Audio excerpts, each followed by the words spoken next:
할렐루야. 우리 하나님 참 좋으신 하나님이십니다.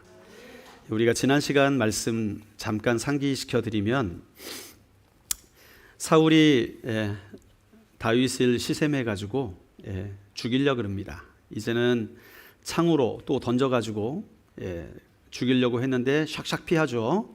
두 번이나 피해서 도망을 가요. 도망을 가는데 이제는 공개적으로 다윗을 죽여버려라 하고 군인들을 보내요. 다윗이 자기 집에 숨어 있었죠. 그런데 미갈이 속여가지고 다윗을 피신을 시킵니다. 그때 미갈이 뭐라 그랬냐면 사울이 미갈한테 미갈이 사울의 딸이죠. 딸인데 아버지가 딸한테 묻잖아요. 뭐라 그랬습니까? 너는 어찌하여 이처럼 나를 속여 대적을 놓아 피하게 하였느냐? 그렇게 물어요. 왜 다윗이 내 대적인데 네가 도망가게 했느냐? 그 말이죠. 왜 아버지 편 안 들고 남편 편 들었느냐? 그 말입니다. 참 관계가 참 애매하긴 한데 여러분이라면 누구 편 들겠습니까? 고민을 해보십시오. 남편 편을 들어야 될지 아버지 편을 들어야 될지 참 갈등이에요. 이런 갈등 상황 속에서 미갈은 둘 다를 선택하는 거죠. 자, 행동은 남편을 돕고 말은 아버지 편을 들고 요거를 선택하게 됩니다. 참 머리가 좋아요. 우리 여성분들 참 머리가 좋습니다. 특별히 싸울 때 위기의 순간에는 오히려 여성분들이 기치를 발휘하시는 것 같아요. 남자분들은 위기가 딱 발생하면 일단 멍해지거든요. 저만 그런가요? 멍해지는데 여자분들은 아주 전투적이 됩니다. 이 미갈이 다윗을 끈으로 달아서 창문으로 탁 내보낸 다음에 사울에게는 아버지 다윗이 나를 안 내보내주면 나를 도망 못 치게 하면 나를 죽인다 그래가지고 내가 어쩔 수 없이 다윗을 보냈습니다. 어쩔 수 없이. 이게 미갈의 대답이었어요. 거짓말을 한 것이죠. 여러분, 미갈이 어떤 의도에서 이런 말을 했을까요? 어떤 의도에서? 분명히 처음에 미갈은 다윗을 사랑한다 그랬어요. 그렇죠? 다윗을 사랑하는 마음이 컸기 때문에 그것을 알고 사울이 다윗과 결혼을 시켰는데 오늘 이 미갈이 이렇게 거짓말을 하면서 다윗을 내보내긴 했어요. 그런데 결론적으로 보게 될 때 미갈이 이 사건 이후에 다윗과 거의 만남이 없습니다. 다시 가까워진다든지 이런 내용이 전혀 없어요. 오히려 그 사이가 벌어집니다. 더. 그래서 왜 그랬을까? 우리 상상은 자유니까 추측을 한번 해보면 아마도 미갈이 아버지 사울이 악신이 들릴 때 얼마나 무서운 사람으로 변하는지를 봤을 거 아니에요. 막 눈이 뒤집어지면서 막 창을 막 던지니까 아버지한테 잘못 말했다가는 창 맞아 죽는다. 이 생각이 들었을 수도 있을 거예요. 그래서 아마 아버지가 너무 무서워가지고 사랑하는 다윗은 살려야겠고 이 두 가지를 다 선택하려니까 이런 말을 하지 않았을까 한번 상상을 해보기도 해요. 자, 어쨌든 미갈이 아버지와 다윗 사이에서 누구도 손해보지 않는 해법을 가지고 이제 이 위기를 모면을 해요.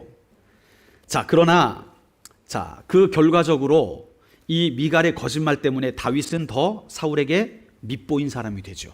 왜요? 내 사랑하는 딸까지 죽이려고 하는 이 다윗, 이제는 분명한 명분이 선 거예요. 전에 사울이 다윗을 죽이려고 하는 건 자기 시기심 때문에 그랬는데 이제는 명분이 되는 거죠. 살인 미수범이잖아요. 그죠?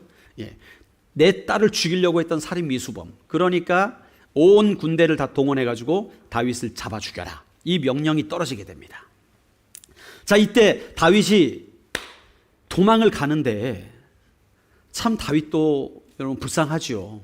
지금 다윗은 사무엘에게 왕이 될 것이라고 기름 부음을 받아가지고 또 하나님의 능력으로 골리앗도 이기고 그 다음에 이스라엘의 장관이 돼가지고 블레셋 싸움과의 모든 싸움에서 다 이기고 사울의 자기를 죽이려는 그 부탁까지 다 들어줘가지고 이제 사울의 사위까지 됐는데 지금 자기의 신세가 어때요?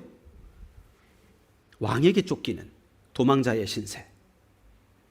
아무리 생각해도 잘못이 없는데 도망자의 신세가 돼버렸고 심지어는 가정도 깨어졌어요. 아내로부터 분리되었어요. 함께 살아갈 수 없는 그런 존재가 된 거예요. 여러분, 이 순간에 다윗이 의지할 자, 인간적으로 의지할 때가 누가 있었을까요? 비빌 언덕이 도대체 어디 있었을까요? 상상을 해보십시오. 떠오르는 사람이 있습니까? 한 사람이 있네요. 누구냐 하면 요나단도 아버지 때문에 함부로 못하는데 아버지 말을 안 듣는 한 사람이 있죠. 사무엘.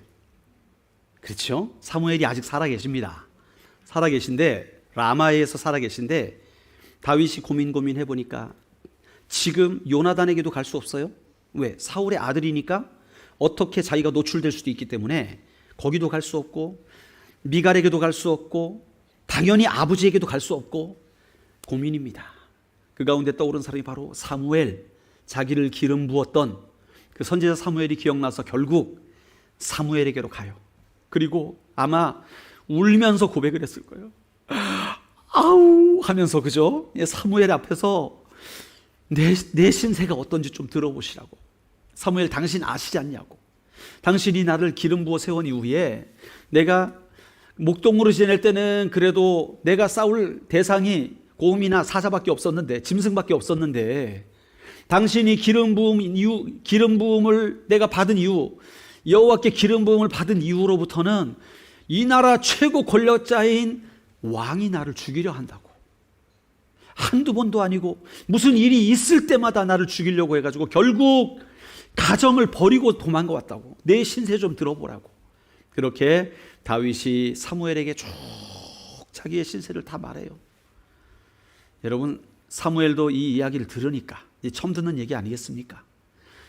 얼마나 마음이 아파요. 참 신세가 딱하다. 참 딱하다. 그래가지고 그러면 우리 함께 라마로 가자.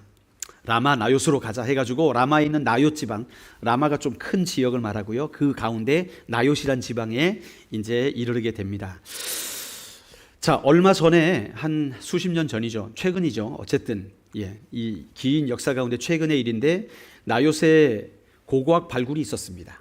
고고학 발굴이 있었는데 고고학자들이 지금 그곳에 발견한 게 뭐냐면 마치 어떤 콘도미니엄 같은 것을 발견했어요. 그런데 이 집들이 우리 연립주택처럼 이렇게 쭉 옆으로 집이 연결되어 있는 집인데 그것이 그 안의 구조가 미로처럼 되어 있더라는 거예요. 집과 집들이 연결되어 있는데 미로처럼 되어 있어가지고 여기 만약에 어떤 사람이 들어가서 숨으면 못 잡겠다라는 생각을 할 만큼 복잡한 구조의 건축물이 발견되었다는 거예요. 라마 나요스에서. 그러니까 사무엘이 다윗한테 우리 나요스로 가자. 거긴 뭔가 특별한 것이 있다. 이렇게 말한 근거가 될 수도 있는 그런 발견이지요. 어쨌든 사무엘이 다윗을 데리고 나요스로 갑니다. 거기서 삽니다. 얼마나 살았는지 몰라요. 그런데 발 없는 발이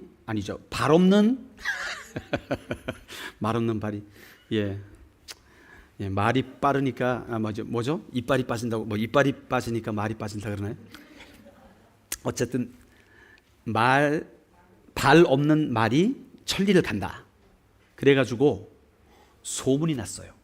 그래가지고 신하 중에 한 사람이 사울에게 고자질을 합니다. 왕이시여 기뻐하십시오. 당신이 그렇게 찾던 반역자 다윗이 사무엘과 같이 라마 나요스에 있답니다. 우리 갑시다. 그런 거예요. 그래가지고 내가 갈 게 뭐가 있느냐. 군인들 보내라. 가서 잡아와라. 이렇게 된 거죠. 그래가지고 이제 전령들을 보냅니다. 전령들을 보내는데 전령들이 갔어요. 그런데 라마 나요스에 가까이 가니까 여러분 라마 나요스이 어떤 곳이었냐면 사무엘이 선지자들을 키우던 곳이었어요. 후배 선지자 양성소. 요즘 말로 하면 나요 신학교 이렇게 되겠네요. 그렇죠? 나요 신학교. 선지자들을 양성하는 곳이었는데 그곳에 하나님의 임재가 얼마나 강력했는지 군인들이 다윗을 잡으러 나요스에 갔는데 그 선지자의 무리를 보자마자 입에서 막 예언이 터지기 시작합니다. 이 말이 뭐냐면 단순히 입에서 예언을 했다는 말이 아니라 자기 몸을 자기가 제어할 수 없는 상태가 되었다는 거예요. 하나님의 영이 강력히 임해가지고 내 몸이 내 말을 안 듣는 거예요. 내 입이 내 말을 안 듣는 거예요. 막 예언이 막 나와가지고 하나님은 거기서 다윗 잡으러 간 사람들이 하나님을 찬양하고 있고 막 예언을 하고 있고 막 이러는 거예요. 그러다가 그냥 아무 생각 없이 돌아와 보니까 우리가 돌아왔네? 지금 우리가 뭐 했지? 이거 보고는 해야겠고. 그래가지고 사울한테 보니까 이 멍청한 녀석들. 그래가지고 군인이라고 제 2팀을 보냅니다. 2팀을 딱 보내니까 그들이 이제 만발의 대비를 하고 있죠. 1팀이 가서 실패를 했다. 우리 정신 똑바로 차려라. 거기 위험한 데란다. 하면서 2팀이 딱 가지고 전열을 갖추고 가는데 나요새 가니까 갑자기 이들도 회가닥 해가지고 하나님의 영이 임해가지고 방언을 막 했는지 예언을 막 했는지 막 자기 몸을 자기가 주체를 못하는 거죠. 또 똑같이 예언만 주구장창 하다가 돌아옵니다. 들어와서 우리가 뭐 한 거지? 우리가 왜 여기 있지? 뭐 이러는 거예요. 내가 군인을 잘못 키웠다. 3팀 출발. 정예부대를 보냅니다. 최정예부대 UDT 뭐 이런 친구들이 있죠. 아무데나 못 가는 UDT 이런 친구들을 딱 보내는 거죠. 최정예부대를 보내가지고 다윗 잡아와라. 그들이 뭐 최신 장비를 딱 가지고 갑니다. 뭐 야간 투시경 이런 건 안 가져갔겠죠. 없었으니까. 어쨌든 딱 가가지고 다윗을 제압하려고 작전을 펴는데 또 똑같이 그 선지자들의 무리가 있는 곳에 근처에 가니까 이들이 회가닥 해가지고 랄랄라 할렐루야 예언이 터지는 거예요. 몸이 주체가 안 되는 거예요. 내 정신이 아닌 거예요. 하나님의 영이 사로잡아가지고 그들도 예언만 실컷 하다가 그들의 몸이 다시 돌아갑니다. 와가지고 뻥쪄가지고 사울이여 죽을 죄를 졌습니다. 우리가 왜 여기 있는지 모르겠습니다. 지금 이게 도대체 어떤 일인지 모르겠습니다. 결국에 사울이 어떻게 합니까? 다 치라. 세상에 믿을 놈 하나도 없다. 믿을 놈 하나도 없다. 내가 직접 가겠다. 이게 바로 오늘 본문의 말씀 아닙니까? 자, 지금 그래서 이제 사무엘이 직접 갑니다. 직접 라마 나요스로 가요. 가면서 수소문 정확한 정보를 알기 위해서 다윗이 혹시 여기 어디 있습니까? 해가지고 정확한 정보까지 알아듣습니다. 이제 다윗이 저기 있구나. 해가지고 이제 뭐 살기등등하게 무장을 해가지고 다윗을 잡으러 가지요. 그런데 이 하나님의 영 앞에서는 사울 왕의 그 살기등등함도 게임이 되지 않았습니다. 완전히 무기력했어요. 다윗은 사울에게는 벌써 상대가 할 수 없는 어마어마한 사람으로 자라 있었습니다. 가까이 하기엔 너무 먼 당신이 돼버렸어요. 자, 사울이 가까이 가니까 마찬가지로 누가 임해요? 하나님의 영이 임했어요. 여호와의 영이 임해가지고 라마 나요스에 도착할 때까지 계속 사울도 예언을 합니다. 우리 한번 23절 말씀을 같이 읽어볼까요? 23절 시작. 사울이 라마 나요스로 가니라 하나님의 영이 그에게도 임하시니 그가 라마 나요스에 이르기까지 걸어가며 예언을 하였으며. 자, 그리고 도착해가지고는 어떻게 합니까? 24절에 보니까 그의 옷을 벗고, 이게 무슨 말입니까 지금? 왕이 사무엘에게 예언하면서 가가지고 사무엘을 딱 만나니까, 선지자를 만나니까 하는 짓이 뭐예요? 옷을 홀라당 벗어요. 그리고 홀라당 벗은 채로 누워가지고 사무엘 앞에서 계속 예언을 하고 있습니다. 와, 여러분 그때나 지금이나 이 벌거벗었다는 것은 정말 커다란 수치스러움을 말하는 거 아니겠습니까? 여러분 24절의 마지막 부분은요, 우리에게 어떤 것을 연상시키고 있습니다. 24절 마지막 그러므로 같이 읽어볼까요? 시작. 그러므로 속담에 이르기를 사울도 선지자 중에 있느냐 하니라. 아멘. 여러분 익숙해요. 어디선가 들어보지 않았습니까? 앞에 나왔어요. 10장에 등장합니다. 그 장면이 어떤 장면이었습니까? 사울이 사무엘에게 가서 원래 나귀 찾으러 다니다가 어떻게 사무엘을 만나게 돼가지고 거기서 왕으로 기름 부음을 받아요. 그리고 약속 3가지를 받는데 그 중에 하나가 너는 예언을 하게 될 것이다. 그렇죠? 그래서 사울이 내려가다가 사람들 2명을 만나서 거기서 막 예언을 합니다. 그래가지고 거기서 그 장면을 보고 사람들이 하는 말이 요것과 똑같은 말이었어요. 10장 9절 10절에 나와 있습니다. 그래가지고 속담에 이르기를 사울도 선지자 중에 있느냐 하니라 라는 말을 바로 거기서 똑같이 했었거든요. 똑같이 했었어요. 그런데 그 똑같은 예언의 말씀이 오늘 여기에서도 24절에서도 나오고 있는 거예요. 자, 그런데 둘 다 똑같이 예언을 했는데 상황은 완전히 다르죠. 그때는 성령이 강하게 그를 사로잡음으로 예언을 했고, 지금은 하나님의 영이 그가 하는 일을 막기 위해서 일하고 계신 거예요. 완전히 다른 상황이죠. 그때는 옷을 입고 이제는 왕으로서의 의복을 입으려고 그렇게 예언을 하고 계신 것인데, 지금은 어떻습니까? 왕의 옷을 벗어버리고 예언을 하고 있는 거예요. 뭔가 상징성이 있어요. 그렇죠? 지금 여기에 하나님이 하시는 일이 있단 말입니다. 단순히 그냥 다윗을 보호하시기 위한 조치가 아니라 하나님께서 지금 왕으로 세웠던 다윗을 공개적으로 모든 사람 앞에서 그의 왕복을 어떻게 하셨어요? 벗기셨습니다. 그리고 그것은 사람이 한 게 아니라 누가 한 거예요? 하나님이 하셨다는 것을 증명하기 위해서 그의 입으로 예언을 하게 하셨습니다. 그러니까 지금 하나님께서는 사울 왕의 퇴임식을 하고 계신 거예요. 사울 왕의 퇴임식. 이제는 누가 보나 사울은 모든 사람 앞에서 그의 왕복을 벗은 자가 되었습니다. 비참한 일이지요. 개인적으로 사울이 벌거벗고 하루 종일 누워있는 것도 수치스러운데, 중요한 것은 누구 앞에서 옷을 벗었어요? 사무엘 앞에서 벗었거든요. 지금 사무엘 앞에서 그의 왕복을 벗었다는 게 의미하는 것은 바로 그거예요. 그가 하나님 앞에 불순종하여서 사무엘을 7일 동안 기다리지 않고 막판에 7일날 자기 마음대로 제사를 드렸어요. 그래가지고 왜 기다리지 않았느냐.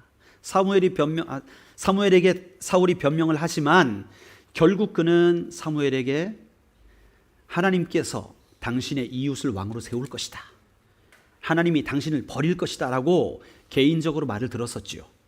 그러나 그것이 이제는 라마 나요셋에서 사무엘이 있는 앞에 그 모든 백성들 앞에서 왕복이 벗겨지는 일을 경험하게 되는 것입니다.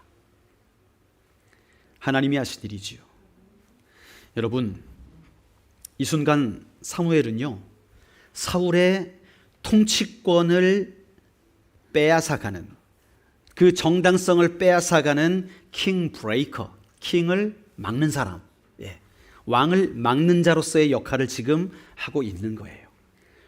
물론 앞으로도 상당 기간 동안 사울은 자신의 왕권을 유지합니다. 유지해요. 그러나 이 순간 사울은 공식적으로 그리고 상징적으로 하나님이 인정하시는 이스라엘 왕위에서 쫓겨나고 있는 거예요. 그러므로 이제 남은 통치 기간은 하나님의 관점에서 더 이상 의미가 없는 시간들이 된 것이죠. 여러분, 그는 왕으로 첫걸음을 뛸 때에 예언으로 출발을 했습니다. 그리고 이제 왕권을 박탈하는 순간에 그는 다시 예언을 합니다. 이제 사울은 이 일을 통해서 사람들에게 칭송을 받는 게 아니라 이제는 웃음거리가 되어버립니다. 백성들도 그를 버렸고 사랑하는 가족들도 그를 버렸고 이제는 사무엘도 공적인 자리에서 그를 버렸습니다. 스스로 왕권을 추구하며 살아왔던 인생이 하나님 앞에서 평가를 받는 순간이었어요. 그는 벌거벗은 자가 되었습니다. 이제 사울의 인생에는요, 어떠한 버팀목도 없는 거예요. 그를 쓰러지지 않도록 뒷받침하여 줄 어떤 것도 존재하지 않게 되었습니다. 여러분, 오늘 제목이 뭡니까? 당신의 버팀목은 이라는 제목입니다. 사울은요, 처음에 출발할 때 하나님이 버팀목이 되어주셨거든요. 그런데 그는 하나님께 불순종함으로 스스로 그 버팀목을 치워버리고 그 자리를 자기가 대신했습니다. 돌아다니는 곳곳마다 힘 있는 자들을 골라서 자기의 부하를 삼은 거예요. 그렇게 자기의 왕권을 유지하기 위해서 노력하였던 자가 사울이었는데, 오늘 본문에서 이제 그에게 남은 버팀목들이 없어요. 어떻게 할 수 있어요? 그의 가장 유능한 군사들도 라마나요에 가서 다 예언만 하다고 돌아옵니다.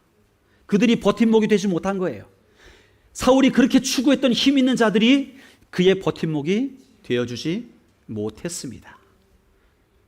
제가 사전을 찾아봤어요. 버팀목의 사전적인 의미가 뭘까?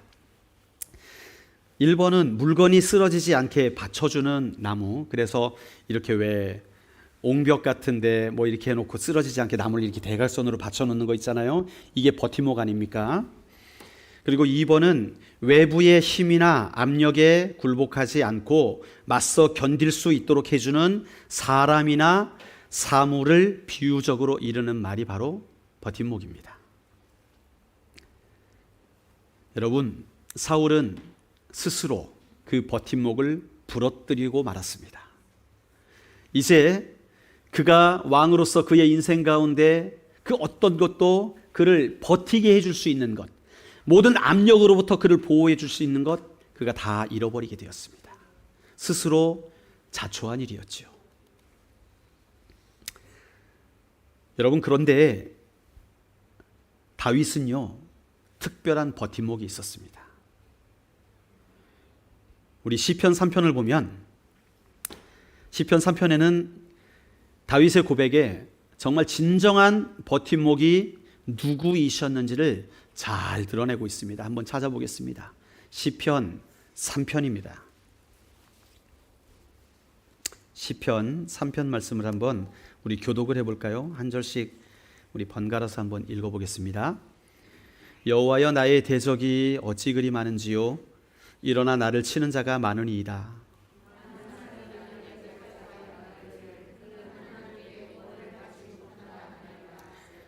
여호와여, 주는 나의 방패시요 나의 영광이시요 나의 머리를 드는 자신이이다.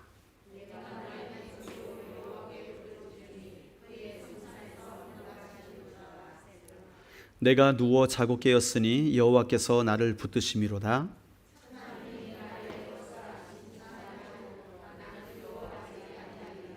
여호와여, 일어나소서. 나의 하나님이여, 나를 구원하소서. 주께서 나의 모든 원수의 뺨을 치시며 악인의 일을 꺾으셨나이다. 구원은 여호와께 있사오니 주의 복을 주의 백성에게 내리소서. 셀라. 아멘.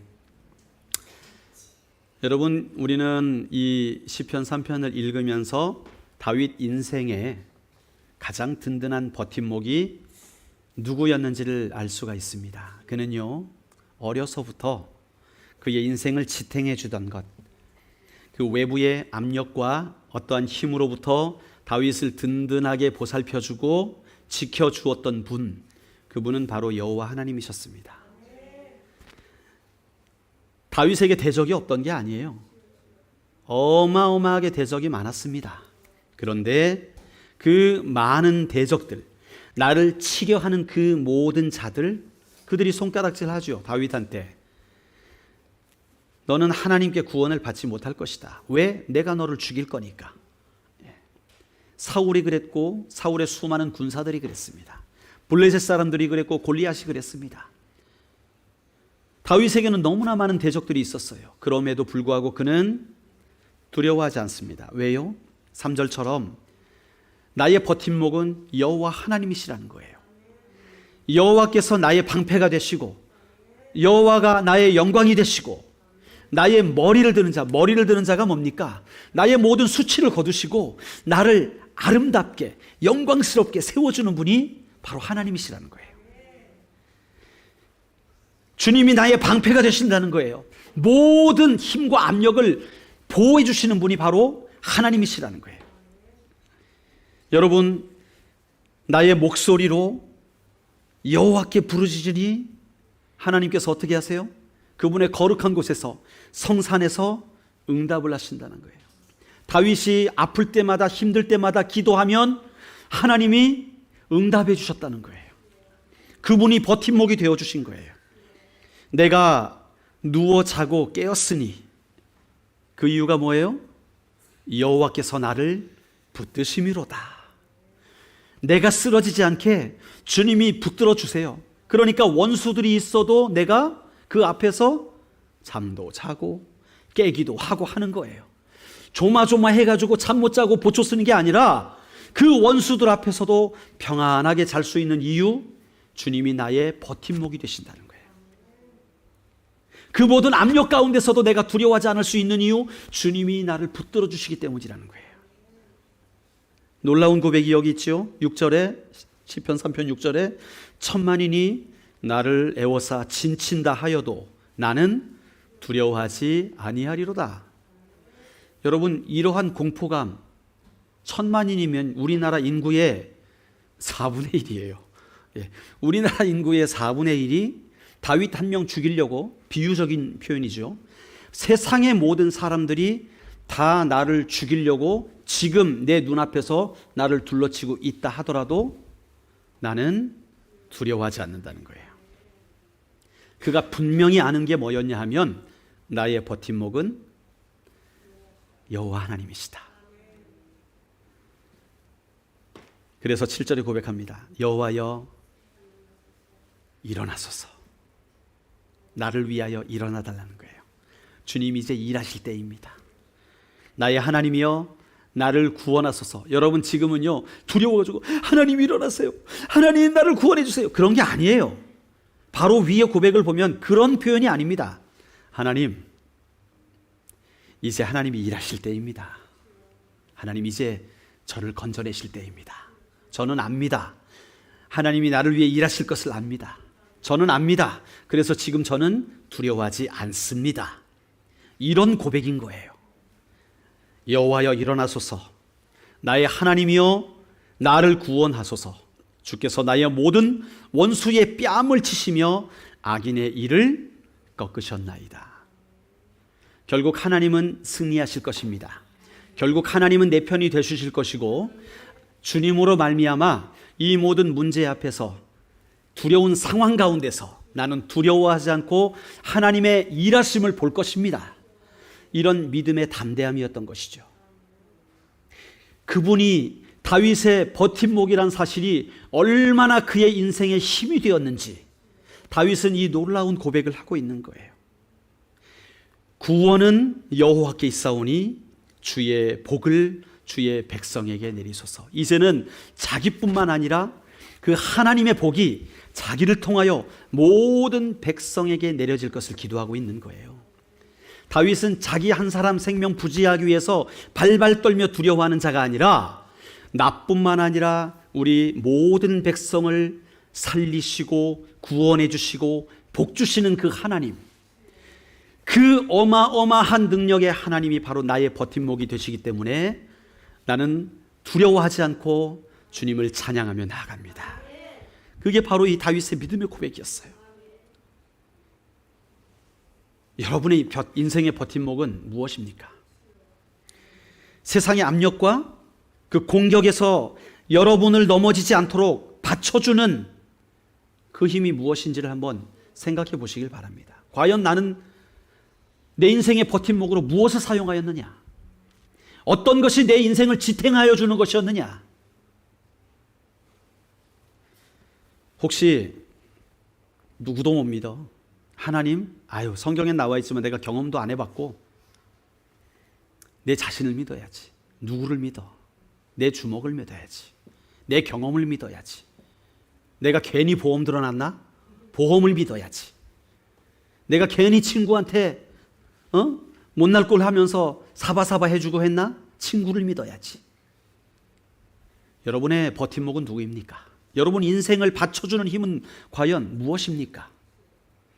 여러분, 오늘 우리 인생을 가장 영광스럽게 할 수 있는 이 버팀목을 발견하시기를 주의 이름으로 축원합니다. 성경은 말씀합니다. 당신보다 강하신 분이 있다고. 그분은 여러분의 인생을 든든히 붙들 수 있는 분이라고 말씀합니다. 그분은 여러분을 위해 생명까지도 내어놓으신 분이라고 말씀하고 계십니다.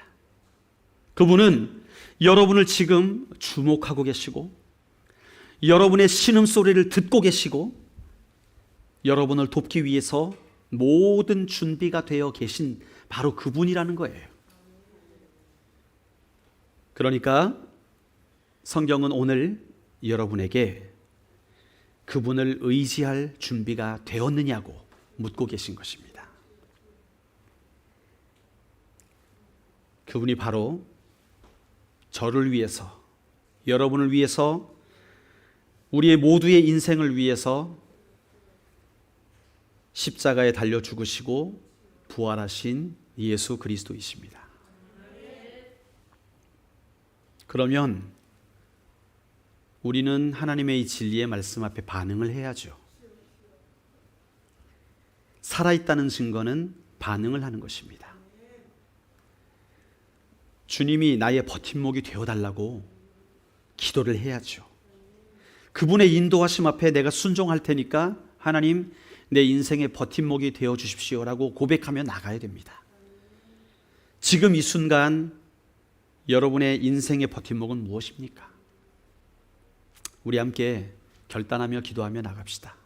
이 시간 고개를 숙이고 눈을 감고 우리 함께 결단하며 나갑시다. 주님, 이 험난한 인생을 사는 동안 내가 내 힘으로 한번 살아봤는데 하나님, 그것이 다가 아님을 깨닫게 됩니다. 내가 얼마나 연약한 자인지, 내가 얼마나 부족한 자인지를 깨닫게 됩니다. 주님, 오늘 이 말씀을 통하여 하나님만이 나를 가장 든든하게 세워줄 수 있는 버팀목이 되심을 보게 됩니다. 주님, 이 험난한 인생을 살아가는 동안 주님이 나의 버팀목이 되어 주시옵소서. 인생의 압력과 모든 악조건 속에서도 쓰러지거나 굴복하지 않도록 주님이 나의 버팀목이 되어 주시옵소서. 나는 주님만을 의지하겠습니다. 나의 버팀목이 되신 주님을 찬양합니다. 지금부터 영원토록 주님 나와 함께하여 주시고 나의 든든한 버팀목이 되어 주셔서 하나님, 이 땅 가운데 주님의 이름이 높임을 받으시고 영광을 받으시는 그런 영광스러운 인생 되게 해달라고 우리 함께 기도하시며 나가시겠습니다. 기도하시겠습니다. 하나님, 감사드립니다. 하나님 아버지, 사울이 나름대로 최선을 다하여 살아가고 자신의 군사도 써먹어보고 자신의 힘도 의지해보고 했지만 그가 다 실패하고 모든 것들을 다 빼앗겼습니다. 하나님, 그러나 다윗은 상황은 점점 더 어려움 속에 있는 것 같지만 하나님, 그 모든 어려운 상황 속에서도 하나님께서 나의 버팀목이 되십니다. 하나님께서 내가 피할 바위가 되십니다. 하나님이 나의 의지할 뿐이십니다 고백하며 그의 인생 가운데 나아갔던 것을 보게 됩니다. 하나님, 우리 인생의 진정한 버팀목은 바로 예수 그리스도이십니다. 주님을 내 인생 가운데 초청합니다.